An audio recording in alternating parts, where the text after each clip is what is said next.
Well, this is different. I've got here with me Rich Grisham, former host of this very podcast, and TJ Lowerman, frequent panelist on this very podcast. They're here in a much different capacity in this episode, however, and that's because the Out of the Park Baseball Sim Management Series is going into its 17th year of release, and the mobile version, its 6th edition, and they're here representing Out of the Park Developments to talk about everything to expect with the upcoming game. Rich, welcome back. How's it feel to be on the other side of the Press Row podcast? You know, I got to admit, Brian, I'm a little miffed about what you've done with the place. Like, It's one thing to move furniture around. It's another thing to literally throw everything of mine in the trash and not even take the trash out. You just let me stare at all of my old stuff, my pictures, my posters, just thrown away, and it's kind of disconcerting. I'm a little upset by that. But other than that, it's good to be back. You learned my true feelings about you that I never vocalized, Rich. I never vocalized. Then you left, and I just scrapped everything that had your name on it. I mean, wow, that was harsh. That was harsh. Well, I'm just doing my job here now. See, this is fun. I'm excited. This is really cool. Thank you very much. Oh, yeah, anytime. And TJ, you're always around on the show. You're comfortable here, but how have you been doing lately as well? I mean, it feels like we've just talked maybe a couple days ago. It did a few days ago, right? Yeah, things have been good. Kid's been throwing up a little bit. I had a big duty in his pants earlier, but other than that, it's been good. Yeah, that's the life for you now. So, all right, we're going to talk about Out of the Park Baseball 17 coming out later this month. And first, though, I'm curious because we just established you came from Press Row Podcast, Hit the Pass, Rich, with me. Yeah. So how did you end up working with Out of the Park Developments now? Well, Brad Cook, who was the PR guy for a number of years, who we had on the Press Row Podcast and the Hangouts multiple times, talking about Out of the Park Baseball earlier versions. He reached out to me, early December, saying, hey, I've got a new opportunity that's going to prevent me from spending the amount of time that I would like to working with these guys, and just interested if, you'd be interested in doing something like that. And I thought about it, and you and I and TJ and Owen and Kat and Chris and we've all talked for, years about, if I was doing this is what I would do. And can you believe that they said that? Or did anybody think about this before it went out? Like all those kind of conversations, I thought to myself, how cool would it be if I could sort of put my money where my mouth is and take that leap, and just sort of move from one side of the aisle to the other. And, it's not, I can't say it's something that I've always wanted to do, but certainly when an opportunity presents itself to you, the more I thought about it, the more I thought to myself, well, this is not a fly-by-night organization, right? These guys have been making this game for years. This is the 17th version of it. They have a really good product and they have a really dedicated community. So, if I can bring some of my friends along, I'm interested. I don't have the capacity or the wherewithal to do this whole thing myself. So after I had some conversations with the guys that run Out of the Park, and I said, look, I've got an idea on how we can bring a few folks, to the table, and we can really make this a team effort. They sort of liked the idea, and here we are. So it's been a really wild, entertaining, fun ride so far, and we're just getting started.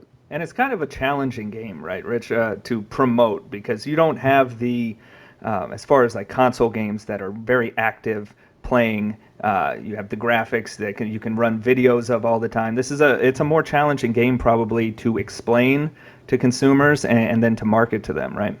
Totally. And that's why I was so happy that it is such a good game, because it's a lot easier. Well, easier isn't the right word. You feel better about making that kind of a move when you know that you're at least dealing with a game or a product, in this case a game, that is really good and that does have a long history and does have a dedicated community. If it were a brand new venture in this space, I can't imagine doing it. So yeah, it's definitely not MLB The Show, right? It's not Madden. It's not a stick skills kind of a game. It's a thinking person's game. But one of the things that I've learned is there's a lot of different kinds of ways to play the game, and a really very different group of people that play it in very different ways. So the challenge is more around generating awareness to the people who don't know about it. Because I know TJ has some thoughts on this. For the most part, nothing is universal. The people who play this game really like it. So the challenge, like you said, Brian, is like, okay, how do we tap into the people that already know about the game and love it? How do we tap in to that same feeling and spread the word? And TJ, who does a great job doing the weekly Sims, he's got a bigger challenge than I do, because he's got the weekly Twitch streams. He's got to, stream the game for an hour and have conversations and stuff like that. So TJ, I would also pose that question to you as well. Yeah, like you said, Rich, the games that we play on our consoles, we just go on, we take the normal season, we play it, and we're happy. The hardcore community that has grown with Out of the Park Baseball, they're doing things like there's a ton of people that like to go back to the beginning of baseball, start from there with the 1919 rosters, and play it out and see what happens.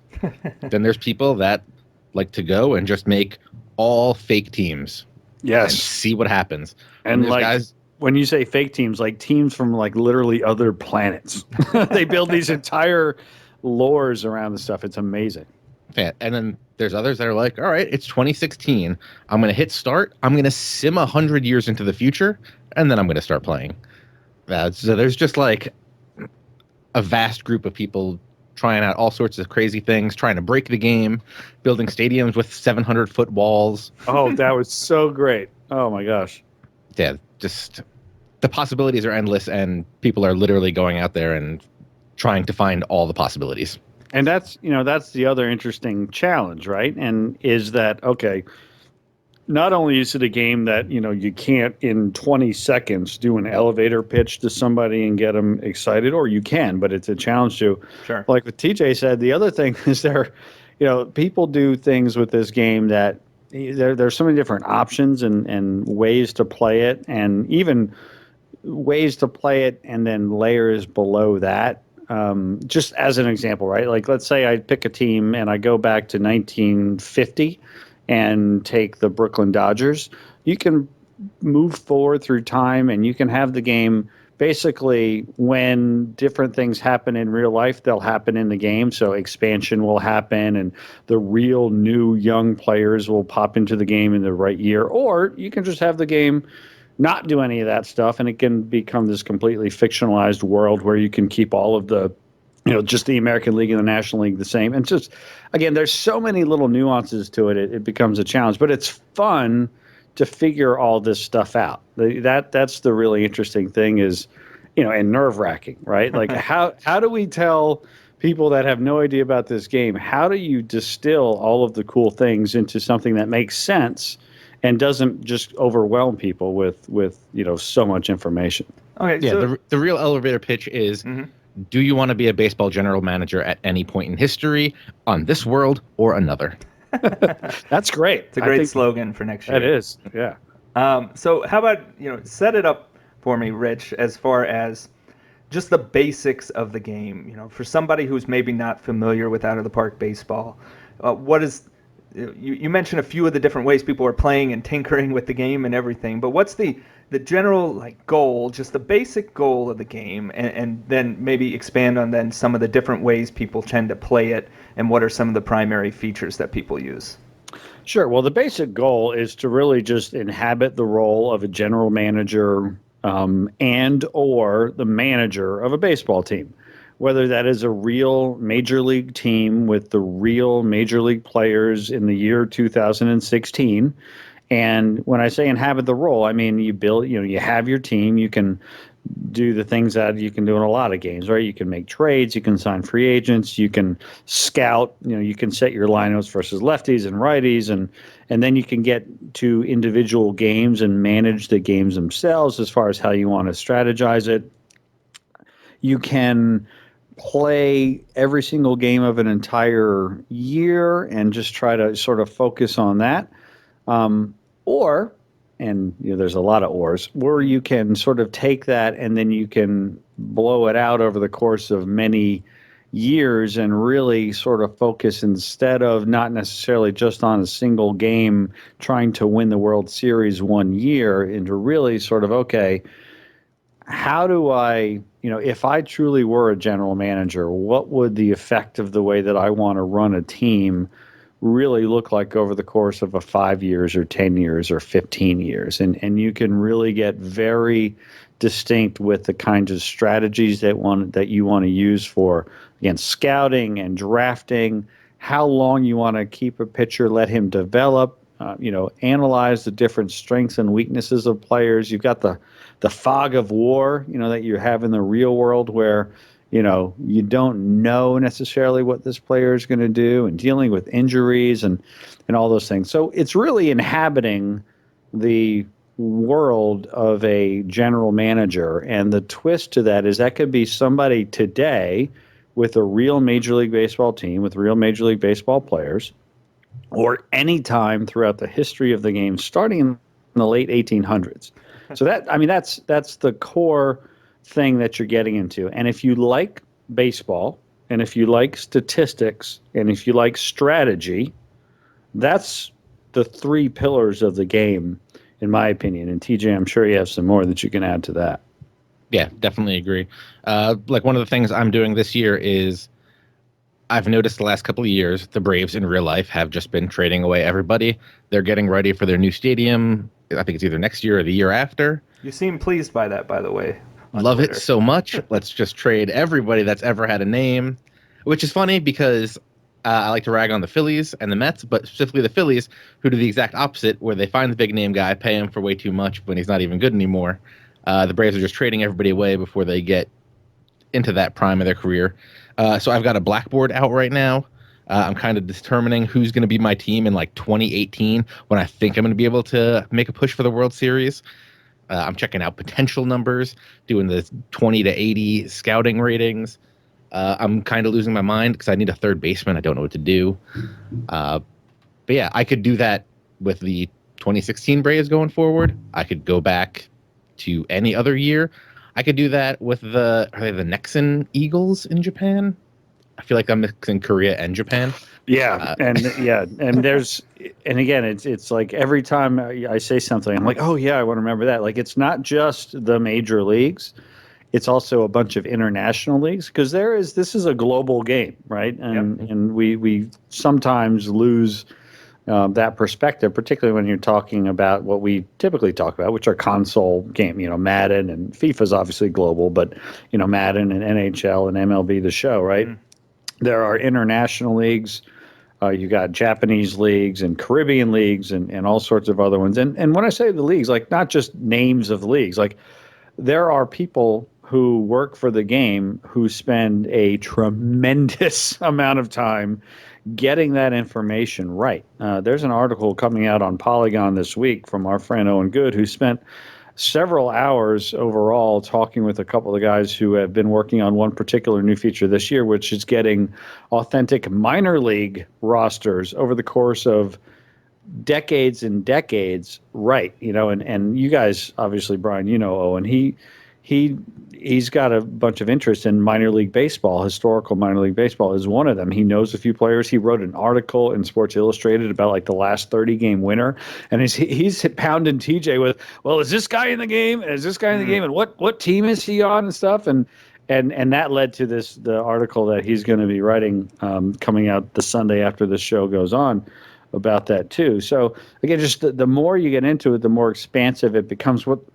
And while some people, that's overwhelming, like it's almost paralyzing. Oh my gosh, there's so much to do, I don't know where to start. On the other hand, you can really just sort of pick something that you're interested in and go deeper and wider in that kind of thing than you've probably ever been able to do in any kind of baseball game. Yeah, and that's like it. Yeah, and that's kind of where I wanted to go to TJ on. What would you recommend, TJ, for somebody who's just starting up the gamers and as familiar with it?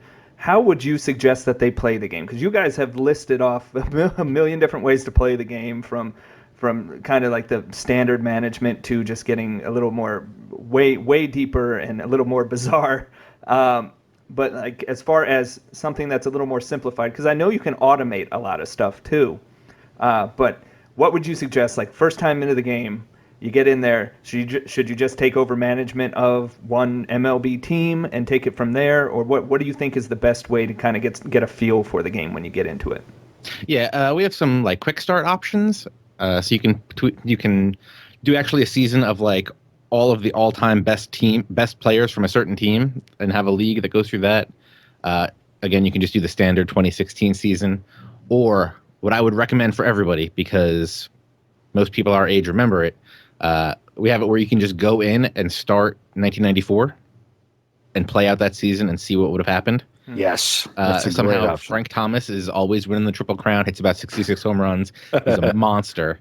But yeah, even if you just go in, play 1994, and you'd be like, this is what could have happened. Do that, play out that year. Then you maybe go in, jump into a standard game with 2016 seasons and stuff. And I think you'll have a good little time doing that.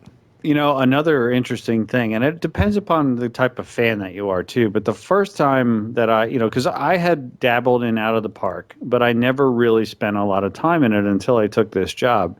And when I got my copy of Out of the Park 16, what I did was I started playing a season with my all-time favorite team, which is the 1986 Mets. So I know that team very well. I literally grew up with that team. And so by knowing the players, that sort of eliminated that first level of unfamiliarity with, oh my gosh, I got a team, I got to study the team, I got to know who's doing what. I know the players, I know the lineup, I know Wally Backman and Tim Tuffle platoon, I know Rick Aguilera is a long reliever, I know Jesse Orosco. So I just started playing it and then played a few games, and then I simmed a few weeks, and then I had some injuries. So another way to do it is take one of your all-time favorite teams and go back to that season and just start the season so that you can have the familiarity of knowing a particular team really well, and then you can sort of learn what the game offers you. And some people really like to have day to day, really manage all of the different, tiny aspects from, the ballpark management aspect and the finance aspect management of it. And some people just want to say, okay, well, if I made 2 or 3 of these big trades, what would happen? So even once you start doing that, then you start to look at the different ways, and you sort of can have the experience reveal itself to you. So that's another sort of potential option that you might want to check out. Yeah, so 17 years now is pretty amazing, because we don't have many sports games that have not been canceled by this point, that began that long ago, that are still around.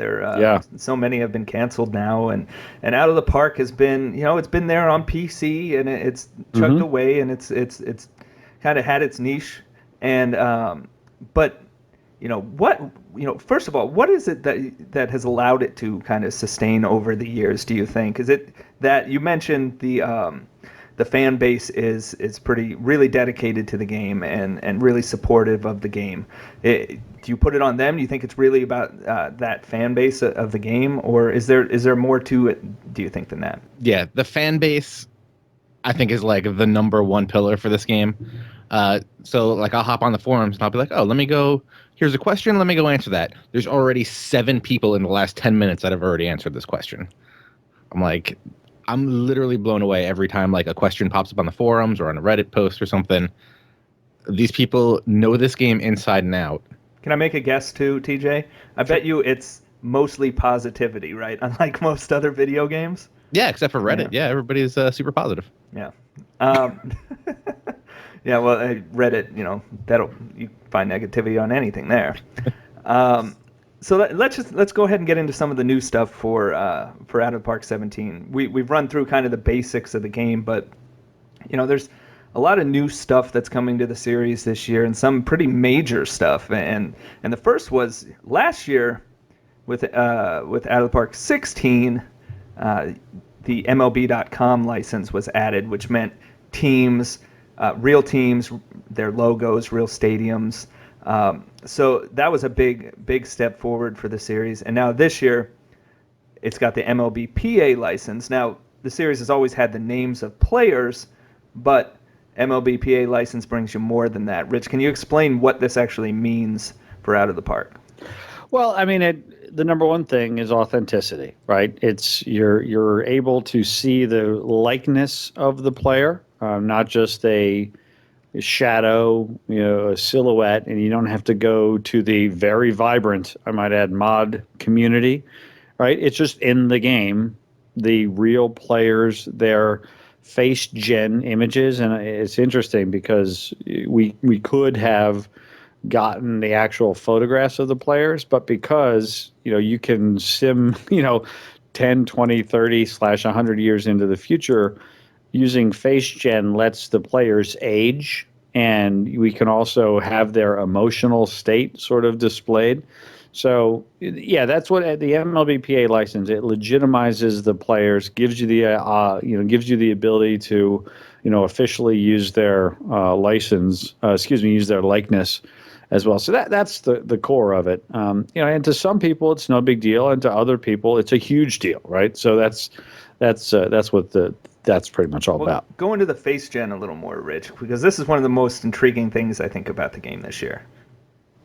So what it does, and in fact TJ's seen it in action more than I have, but it really just sort of it's the technology is really impressive. How if you look at some of the screenshots that we've been able to put out there, it's really kind of cool how it doesn't look silly. Like, it looks really really good. And like I said, you can sort of, when a player's ticked off, he'll be frowning at you. When he's really happy, he'll have a nice smile. If he gets traded, you don't have that photoshopped look of like the slightly weird hat and the slightly weird jersey. Like, that'll just naturally be there. So, it's really cool technology, and it allows us to do some kind of fun little things with it that we wouldn't otherwise. And like I said, TJ, you've been seeing it a little more up close and personal, even lately, especially than I have. Yeah, TJ, do you have an example of maybe when you identified some of that emotion in a face gen and what it meant to you?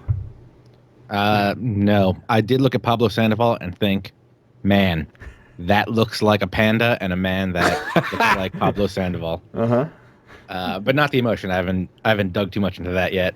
But yeah, like Rich said, we could have just put pictures in there, and then you could look at Bryce Harper in 2019, and he's on the Yankees, and you're like, well, he's wearing a Washington Nationals hat. Well, now he's fixed. He's got his Yankee hat on. You're going to see a little more scruff in his older age. Yeah. It just gives you a lot more than you can do with just like a regular picture. And when you look at these players, you aren't really like, oh, that doesn't look like him. You're like, oh, no, that looks like Pablo Sandoval, and that looks like Bryce Harper. But yeah, and you just get those extra bits that you can do using that technology rather than just a static picture. Well, yeah, I think it's especially important that it's giving you some information, some data essentially to go off of, because this game is built off of, it's all about numbers essentially, right? As far as ratings and statistics and everything. So you need some kind of feedback to act on, a little more than just looking at numbers, right? And isn't that kind of the idea behind this, as far as seeing in their face how their emotional state and how happy or dissatisfied they are? Oh yeah, I mean it's there's a lot of information being thrown at you in this game. Like, there's a lot of information. It's like a baseball card times 20. When you look at a player, right? So just that quick sort of right.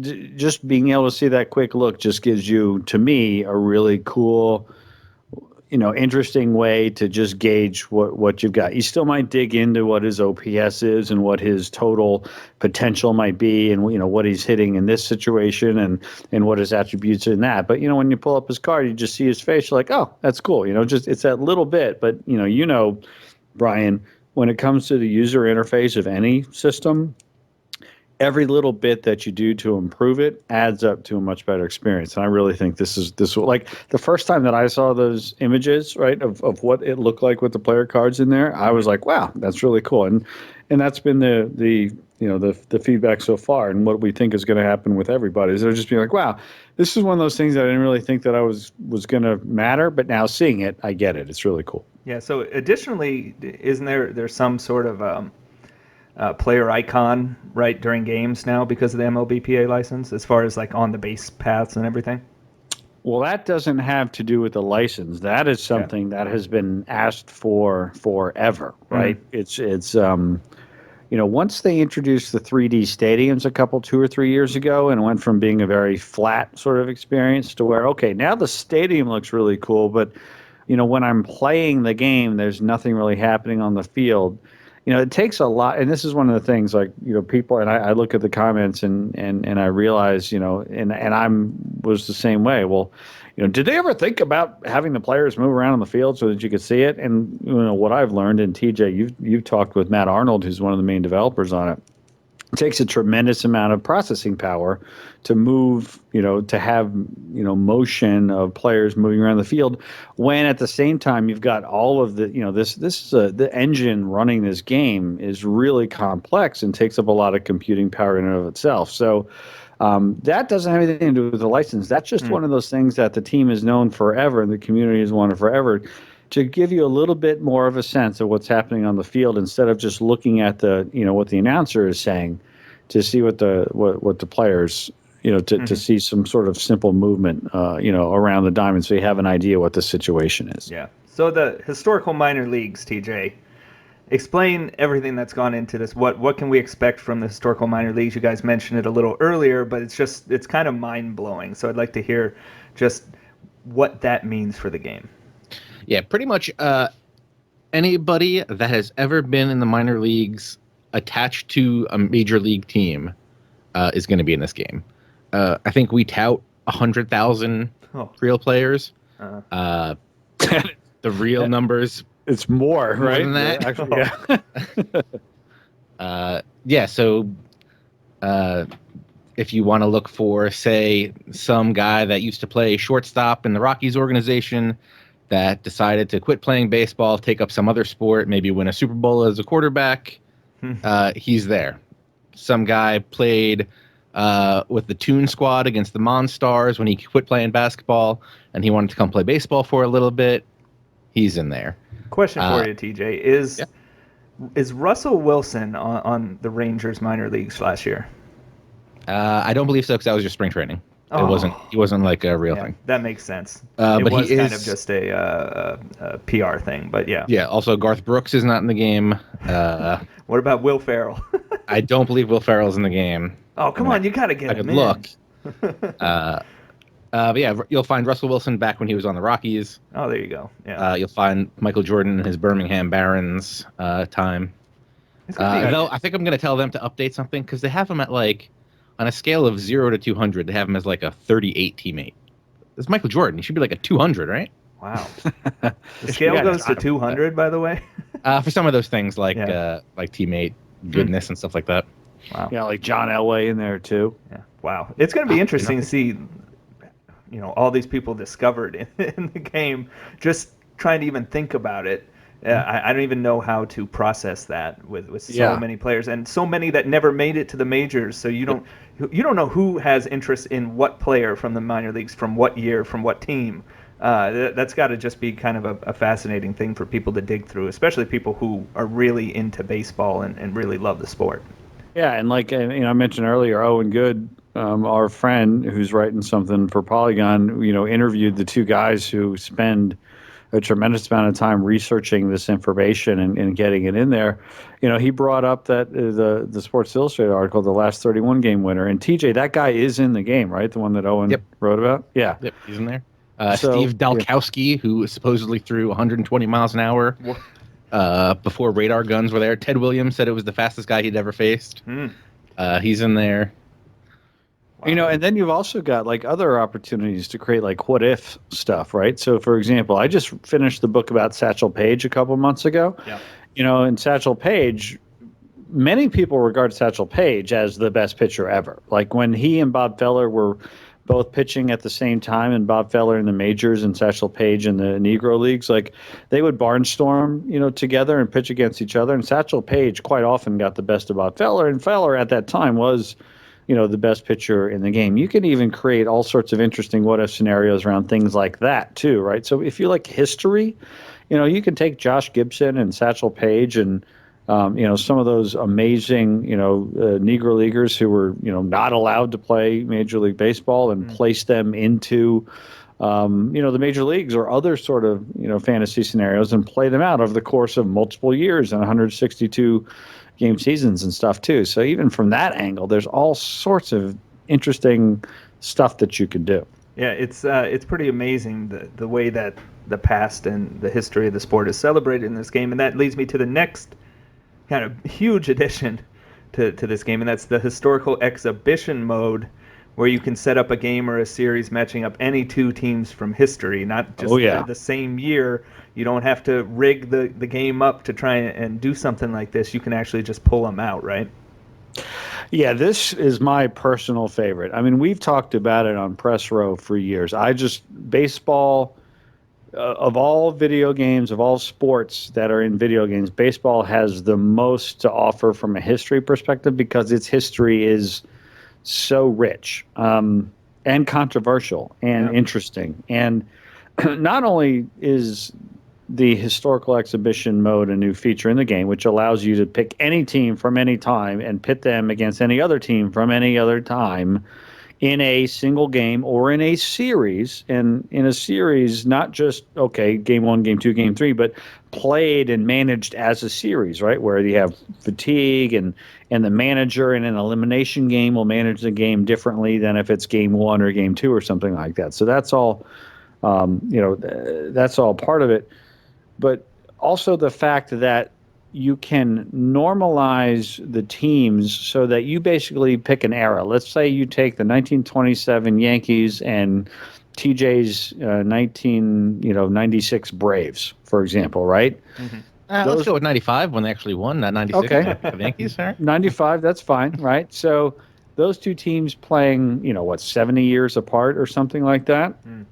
So the numbers may or may not feel the same, but they played in very different eras. Sure. So you can say, okay, well, we're going to play these two teams, but we're going to play in era X, like the golden era of, the 20s and 30s, or, the defensive era of the 80s, or, the offensive explosion of the late 90s. You sort of pick a year and an era, and it will not dramatically, but it will impact sort of the player ratings underneath the covers to normalize it, so that the two teams are playing on a even keel based upon whatever era you want them to be in. So, like, all of those combinations of nuances, to me, just make this so cool. And as a history nerd and a baseball history guy, I'm just all over this. It opens up so many cool options that we will absolutely be exploring, officially with some cool announcements coming later on, all about this. Because this is, to me, just... When I was begging, Marcus Heinzen, he's the CEO, like even before I took the gig, I was like begging for something like this. And the fact that it got in for this year is no small feat. It took a tremendous amount of time and effort. And this is a really small team. Like, when I say a small team, the actual number of people programming this game is like less than 4, right? Mm-hmm. Which is really unbelievable. Now, other people affiliated with it to like help with ratings and roster management and stuff like that, but the people actually writing code is very small. So they have to be extremely careful with what they choose to invest in because, it's a small number of people. Things that you build could break other things. So the fact they got it in and it works so well. Oh, I'm just so happy about this mode because I think so many people are going to have so much fun with it. TJ, what was your kind of your fantasy matchup for that the first time you decided to try it out? Well, I just ran it right now with the 86 Mets losing to the Atlanta Braves of 1995. Rich. That is impossible. Impossible. But literally that took from the time Rich said it to I just telling you the answer. Well, actually earning you the answer for a little bit, but But yeah, you can do it super quick, just like that. Or you could go in and literally just play every single game of that series if you wanted to. Yeah, that sounds pretty amazing. Yeah, but matching up the 27 Yankees against anybody is usually fun. I think the first one I actually did in the beta was the 27 Yankees and the 04 Red Sox, I think it was. Two good teams. Yeah. What's funny is you can also take the 1993 Brewers, right, against the 1987 Expos. It doesn't have to be the all-time greatest teams. It could literally be any team from any year ever going against any other team from any other. So what year you're saying is I could take the 116 win Seattle Mariners and have them continue to fail in the postseason. Or you could take that Tragic. team a different mode. You could pick that team right back up, and you can manage them properly to win the World Series. Should have done that year. Well, what they should have done was at the trade deadline do something, because I was sitting at a game that year, and I told my brother it was right before the trade deadline, and I said if they don't do something, they're not going to win in the postseason. And then look what happened. They were built for the regular season, and I guess now I could go back and actually fix them. You're right, 100%. Yeah. We've gone over a lot to do with this game, and there's so much in it, and we mentioned it's a little overwhelming maybe for newcomers and everything. Is there anything new this year, Rich, that or TJ, that might make it a little easier on people who are new? I think you mentioned different ways to play, like a way to kind of focus in on it, or even just start with the historical exhibition mode. But I wonder, just getting settled in, is there anything new as far as getting settled in? Well, I'll tell you one thing. Another reason that I'm so happy that I was able to bring several people on the team, starting with TJ. Like, literally, once I had the opportunity to do this, I'm like, okay, well, the first person that I want to get on the team is TJ, because number one, he's a baseball guy. Number two, he's perfect for the role of being a community manager. He's so good. He's perfect for this. But also because now that we've got 2 or 3 or 4 people, depending upon the day of the week, one of the reasons there aren't tutorials in the game is because, it just takes time and effort to do that, and they've never had that. So I couldn't imagine a tutorial in this game being fun either. Right. And so what people don't play tutorials in the regular games. Exactly. In the console games, yeah. And it's baseball, right? I mean, do you teach people how to play the game of baseball? No. Chances are, if they're getting this game, they understand baseball. So it's like, okay, well, tutorial how to teach them how to play the game. So one of the things that we'll be doing over the course of, when it launches and over the course of the spring and the summer is we'll just be creating a bunch of YouTube videos. Here's a few interesting ways to get started in the game. And then we'll do some deeper dives on here's what the user interface really means. And we're going to be, TJ does an amazing job with the streams every Wednesday at 9 Eastern, just doing interesting stuff, playing games, talking with people about the game. And, will be basically just much more not in the game, but around the game with the community, with what TJ is doing, just creating things that people should be able to very easily find that will help them get started. Because there's a lot of people that are new to this game, and getting started and understanding what to do and how to do it is a big deal. And it's a lot, I think, personally, the smartest way to do it, I think, is to have people like TJ and Corey Andrus, who's also on the team, and Brad Cook. He's also still on the team, just not full time. Come up with interesting blog posts and YouTube videos, and during the live streams, come up with those kind of things that'll help people, and that'll be community driven, right? I invite anybody who's listening to this and who's interested in it.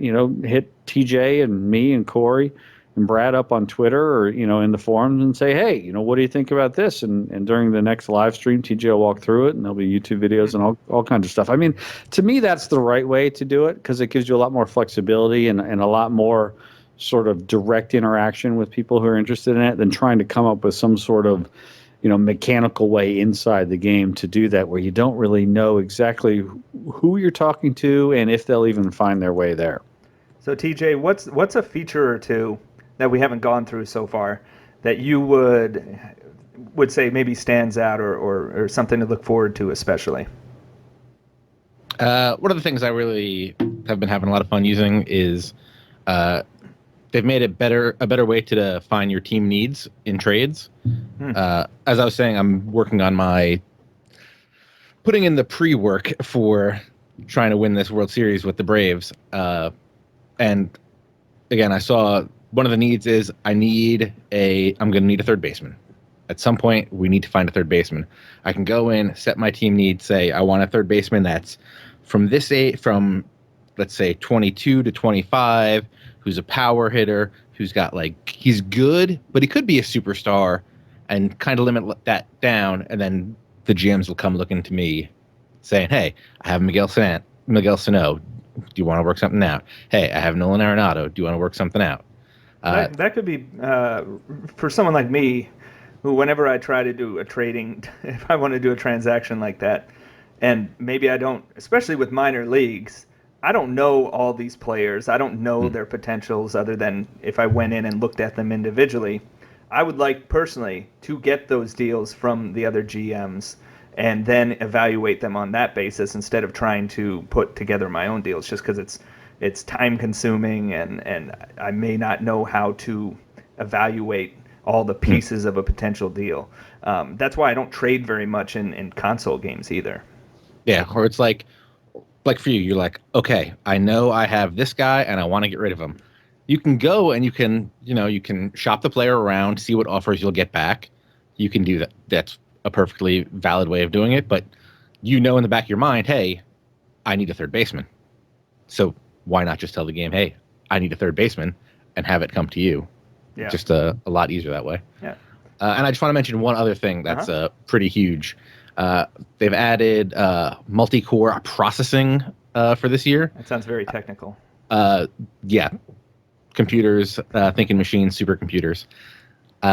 So when you're doing your simulations, like if you are one of those people that is like, we're going to start in 2016, I'm going to sim 100 years and start then, actually, your season sim speed is going to be, up to 60% faster. And that's huge. That is a big thing to certain players. And Brian, you're one of those guys. Like, you're regularly talking about loading times and how long it takes to do this kind of stuff. This is a big deal. Like, if you're a sim person who wants to sim a week or a month or a season, that makes a big deal. And it's funny, the first time that I saw that this was something that they were working on and then ultimately said, okay, it's going to be in, I was like, okay, that's fine. And then you look at the community reaction to that. I think, TJ, that was probably one of the top 2 or 3 things that people are the most excited about because, again, a certain number of the core community uses the sim engine, which I think really is, Brian, you asked earlier, like, what really is it about this game that really drives it? And Corey nailed it when he said the fans. But I think the reason there are so many fans is because the core engine that drives the baseball simulation, the numbers, is so good. It's stood the test of time, and it's better than it's, to me, it's the best in the business. And that being able to do things twice as fast is a big deal, and that's why I think realizing now that it's such a big deal. I didn't think of it when I initially saw it, but yeah, this is clearly a big thing. It's especially for people that's especially the case for people who play year to year, right? And that's why it was such a big deal when the likes of MLB The Show reduced their loading times so significantly. Because the last thing you want to do is just be, especially when you've played the game before many times, is just sitting there with nothing you can do. That time really does add up. So I think that could be really, that people who have been playing the game are probably going to notice that more, but it's going to save everybody time. So that's good. Rich, MLB Manager, the mobile version of the game. I don't think it's been officially announced yet, but do you have anything you can say on that at this point? I can say that it's definitely coming out. It's coming out shortly after Out of the Park Baseball launches. It is something we're very excited about as well. It's a premium app. It's not a free-to-play game that's going to try to microtransaction you to death. It's a premium app, and when you buy it, you get a full game, the full season, the teams this year with the accurate rosters and a ton of features that makes it a great game to carry in your pocket and play baseball seasons. Now, you can purchase, historical seasons as well for additional money, but you buy the game and you get a really great version of Out of the Park Baseball, for your phone for, $5, right? Which is, I think, for traditional game players like you and me, to me, that's a good deal, right? Yeah. Now, some people think it's crazy to have a mobile game that you actually have to pay for, Up right? front, yeah. But that's fine. We get it. There's a certain group of people who really like these kind of games, and yeah. So MLB Manager 2016 will be coming out this year. We're very excited about it. We're just, because of what Out of the Park Baseball is, and we want to make sure that we get we focus on that, and then shortly after that comes out, then we'll have all the super detailed info about the app. But yeah, it's definitely coming out. It's coming out shortly after Out of the Park Baseball. So pre-orders, Rich, you can still do so at a discount, and you get other bonuses with that, right? Go through that. What's the time frame you have to get a discount on the pre-orders, and then what are you getting with the pre-order? Sure. Well, up until March 8th, if you pre-order the game, you get $5 off, which is really cool. You get the game 4 days earlier, so it releases worldwide on March 22nd, but if you pre-order by March 8th, you get the game on March 18th.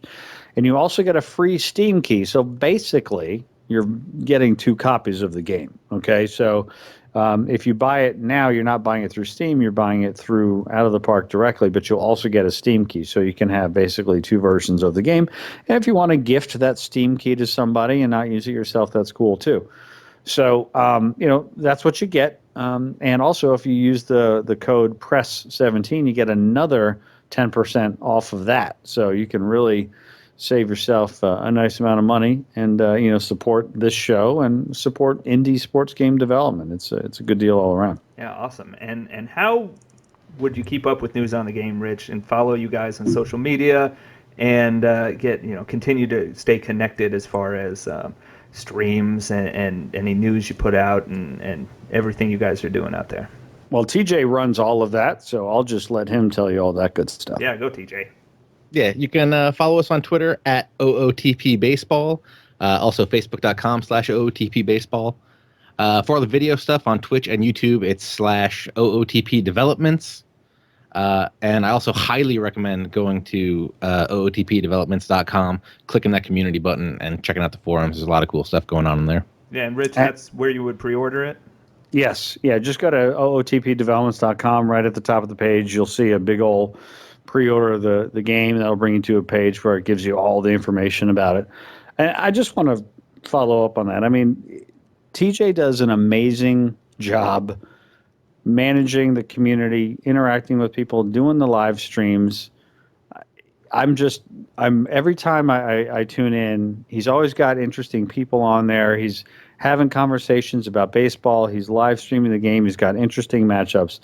All props to TJ. He does an amazing job. And even if you're not that interested in Out of the Park Baseball, you just like baseball, tune into that stream. You'll have some fun. TJ does a great job with that stuff. Yeah, well, you know what? Hey, guys, thanks so much for coming on to the show and talking with me in this capacity, which is completely unusual for me. So I enjoyed it. Hopefully you guys can come on again later this month when we know more about the game and when it's actually out and some other stuff, promotional stuff you'll be doing. So, hey, thanks again for coming on. That's it for Out of the Park Baseball 17 out later this month. I hope you enjoyed this episode of the Press Row Podcast. For Brian Weedeye, Pasta Padre, Hit the Pass, and Sporting News, take care till next time.